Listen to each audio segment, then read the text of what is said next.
All right, I grew up in Birmingham, Alabama, and the reason I started playing tennis is my family lived right across the street from a small park, and my dad bought tennis rackets for my mom and my older sister and himself. And for some reason or other, my sister didn't like playing, so I got her hand-me-down.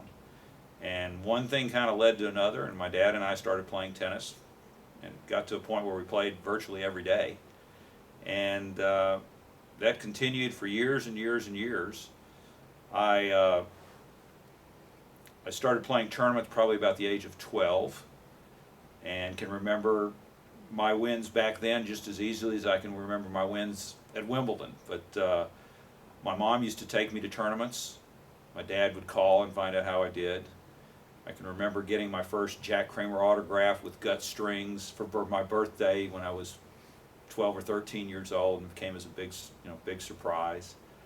But we moved to Mountain Brook and lived in Mountain Brook, and I went to play at a club called the Mountain Brook Swim and Tennis Club, which is unfortunately it's closed now, but it's a well-known tennis club, and had a lot of fantastic players. And I grew up playing against a lot of adult players. There weren't too many junior players other than John Callan. John Callan was my biggest competition as a junior when I was growing up.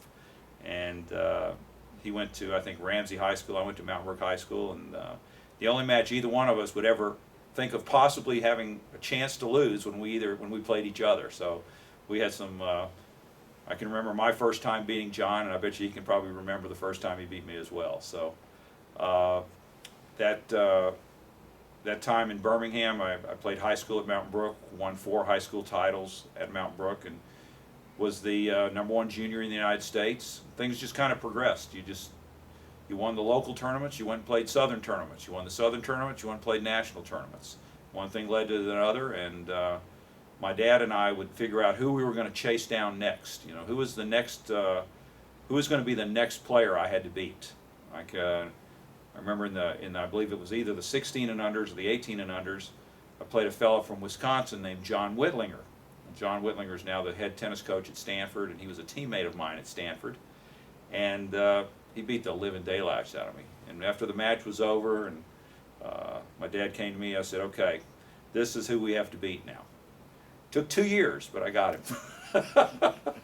But after I graduated from high school, I went to Stanford, and the tennis out there was fantastic. I played there all 4 years. I was in the era kind of when prize money was just starting to come about. We had a fantastic team, kind of a who's who of tennis. And back in those days, there were really three good college teams. There were Stanford, UCLA, and USC, and everybody else came in was fighting for 4th. And literally, all 3 teams were littered with future Grand Slam champions. I mean, the whole teams. And we used to play our tennis matches when we played at Stanford. We played UCLA or USC. We would play inside the basketball arena. We'd lay down a court in the basketball arena, and I can remember one of the greatest tennis matches, the greatest tennis experiences of my life was playing #1 singles my senior year at Stanford, and we were playing UCLA, and I was playing Peter Fleming, John McEnroe's doubles partner, and I lost to him 7-6, 7-6, and then we had to play doubles, and my partner and I played Peter Fleming and Brian Teacher. Brian Teacher was an Australian Open champion. And we ended up losing to them tiebreaker in the 3rd set. And the place was completely full, 15,000. And literally we had to stop at times because the building was shaking the court. We couldn't play because everybody was going crazy.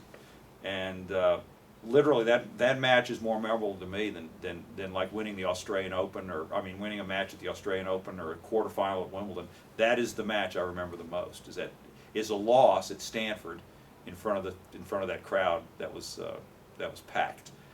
I turned pro right after going to school.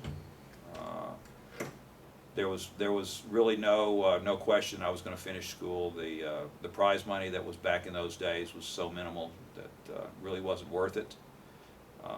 Had I been 10 years younger, I probably would have born 10 years later. I would probably never gone to school. But back in those days, I played the 4 years, graduated, and just started playing professional tennis. And my first venture was the old Southern Circuit, Southern Satellite Circuit, Chattanooga, Montgomery, Mobile, Raleigh, Shreveport, Columbus, Georgia. This was back in the early 70s, mid 70s, and I was fortunate enough to do well enough in those. And after I got through that circuit, I was ranked high enough to basically play anywhere I wanted at that time. And I played professional tennis for roughly 10 years. I have the honor of saying that I lost at the U.S. Open 16 times. I made it to the quarterfinals a couple of times. I lost at Wimbledon about the same number of times. Made it to the semifinal there, but I had my share of wins and my share of losses. I tell my students that I got up to 12th in the world, and my record was about 175 and about 125. That was about what 175 wins and 125 losses. And so I beat most of them, lost all of them. But the two I never got were Jimmy Connors and Bjorn Borg. Those are the two guys I could never beat. I got McEnroe, Lendl, Wielander, Vilas, all those guys, but the other two I never got. Close against Connors. Borg used to thrash me. After finishing professional tennis, I was about 31 years old. I went to work at Caesar's Palace, took over for Pancho Gonzalez. Pancho Gonzalez retired from Caesar's Palace, and I took over there. And an amazing place to work. If you've ever been there, it's just a remarkable place. I have worked at other very memorable venues as well, and have enjoyed teaching tennis just as much as I've played tennis. And I was fortunate enough, I've coached 5 national champions, 14 and under, and an 80 and over. So every spectrum, I've got them. And I've enjoyed, I enjoy playing tennis more now than I ever have. I mean, I've really gotten to the point where that's the most fun thing for me to do. I mean, I don't necessarily go and compete. I just go out and play or teach. I love teaching tennis. Can't think of anything I would rather do. My wife at times wonders where the heck I am. I'm out there, hitting with somebody that's just learning how to play, or as a young kid who's trying to get somewhere, or whatever it may be. I really do love playing the game, and can't be more happy with being a member of the Southern Hall of Fame. I mean, that's a cool thing. It's kind of the last in a group for me. I've Alabama Tennis Hall of Fame, NCAA Tennis Hall of Fame, now Southern Hall of Fame. I'm proud of it. Well, thank you.